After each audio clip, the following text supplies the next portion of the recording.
Now this water filter cartridge is expired and I thought let's smash this up and see what's inside.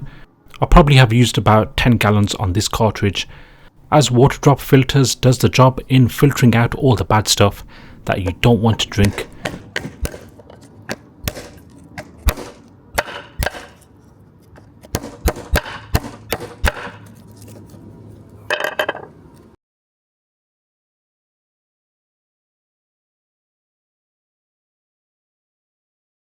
As advertised, it seems like a super strong filter that's embedded in this cartridge.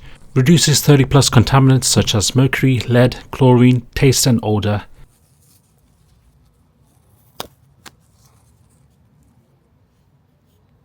Trust me guys, using these filters gives you a better taste of water than your regular tap water. I'll leave a link below on this water filter if you wish to purchase.